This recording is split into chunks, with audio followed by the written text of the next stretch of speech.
Publik tahu siapa maksud Papua, publik tahu siapa yang berjuang untuk Partai Demokrat dari awal. Gugatan kubu Muldoko terhadap ADRT Partai Demokrat dinyatakan gugur sebagai kepala staf presiden. Makanya kan inilah yang sebenarnya tugas utama Pak Muldoko, membantu presiden dalam fungsinya sebagai kepala staf presiden. Sekali lagi, jangan dikit-dikit esan dan jangan ganggu Pak Jokowi dalam hal ini. Bukan lagi kita menduga, bukan lagi kita menuduh. Kita punya semua bukti bahwa memang ada kepemimpinan Pak Muldoko. Tentunya, kami tidak mudah percaya dan tetap mengedepankan azas praduga tak bersalah.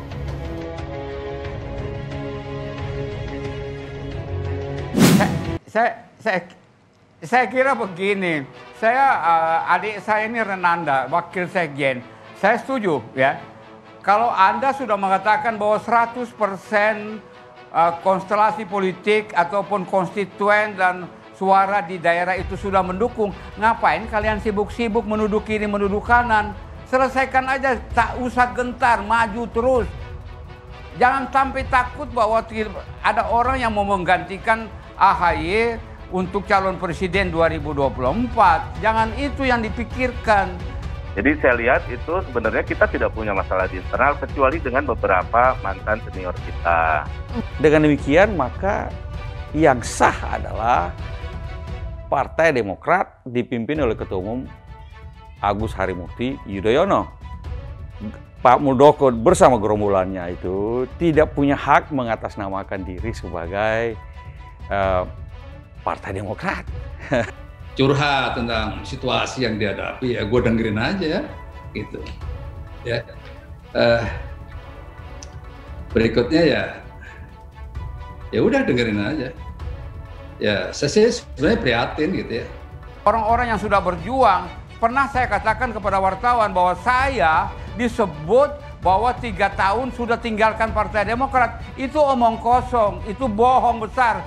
Saya tahun lalu sebelum pengurus baru dilantik oleh AHY, saya adalah anggota Majelis Tinggi.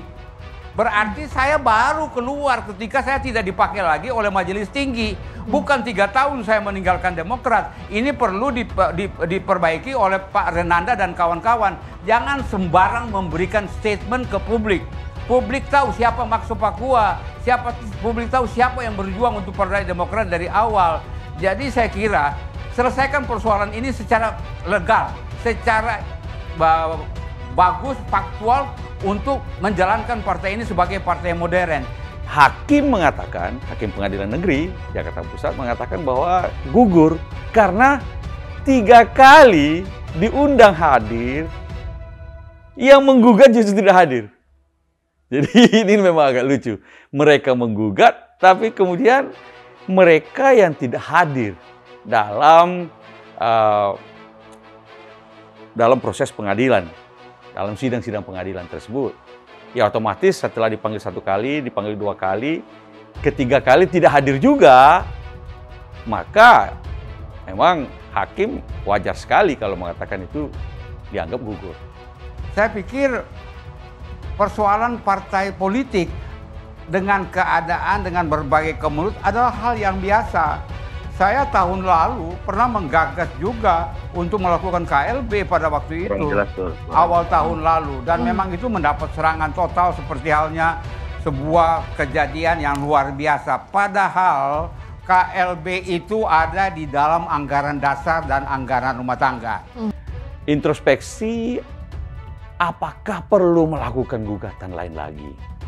Memang dengan digugurkannya gugatan ini tidak berarti mereka tidak bisa mengajukan gugatan baru. Bisa saja, tapi orangnya harus berbeda. Karena tidak bisa orangnya harus berbeda, ataupun juga materi yang digugatnya juga harus berbeda lagi. Nah, ini tentu saja pekerjaan rumah mereka lah. Jadi saya lihat itu sebenarnya kita tidak punya masalah di internal kecuali dengan beberapa mantan senior kita. Nah justru harus ditanyakan kepada mereka. Yang kami pertanyakan kan sekarang mengapa dari kesaksian beberapa DPC yang sempat hadir dalam pertemuan tersebut, itu sudah bisa dipastikan. Jadi bukan lagi kita menduga, bukan lagi kita menuduh. Kita punya semua bukti bahwa memang ada keterlibatan Pak Muldoko.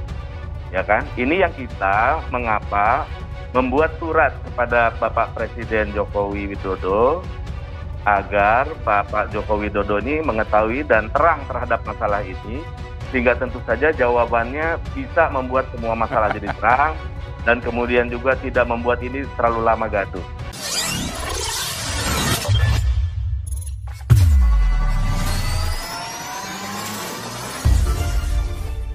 Sekretaris Jenderal Partai Demokrat, Teuku Rifki Harsha meminta Max Pacoa, Johnny Allen dan 10 orang lainnya mengakui hasil Kongres Demokrat 2020 yang memilih Agus Harimurti Yudhoyono (AHY) sebagai ketum. Hal itu disampaikan Rifki usai menjalani sidang tertutup dengan agenda mediasi antara penggugat dan tergugat di Pengadilan Negeri Jakarta Pusat. Rifki mengatakan bahwa permintaan pengakuan itu merupakan satu poin yang mereka masukkan dalam proposal yang diberikan pada Johnny DKK selaku tergugat dalam sidang.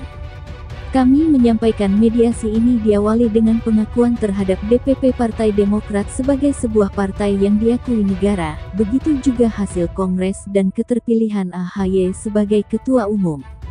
Itu kami sampaikan dalam proposal, kata Rifki usai menjalani sidang. Ia mengatakan, hakim mediasi telah meminta kepada para tergugat untuk membalas proposal itu dengan jawaban tertulis.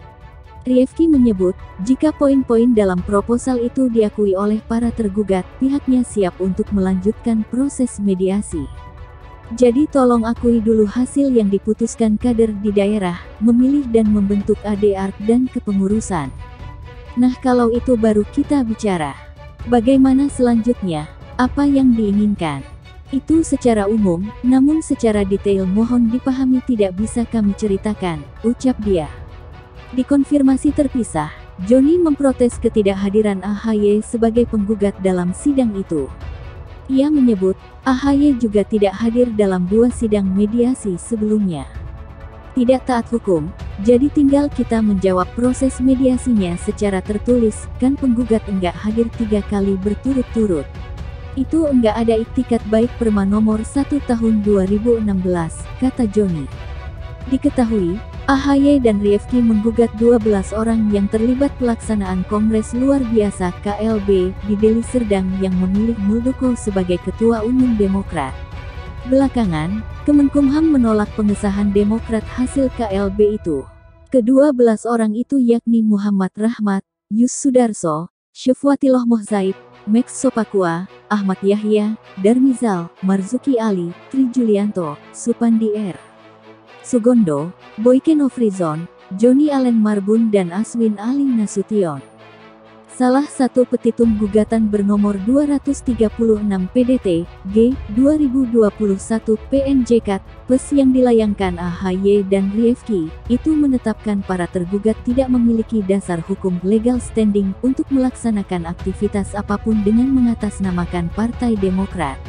Pimpinan Demokrat Kongres Luar Biasa KLB, Max Sopakua, menyebut upaya terus mempromosikan pasangan Agus Harimurti Airlangga Hartarto sebagai ambisi berlebihan. Upaya mengulang sukses pasangan Susilo Bambang Yudhoyono, Demokrat, dengan Jusuf Kalla Golkar pada pemilu 2004 dianggap berlebihan. Mereka beda kualitas, situasi, zaman serta konstelasi yang terus berkembang. Mereka mendorong AHY untuk dipasangkan dengan Ketua Umum Golkar Airlangga Hartarto layaknya SBY dan JK pada 2004.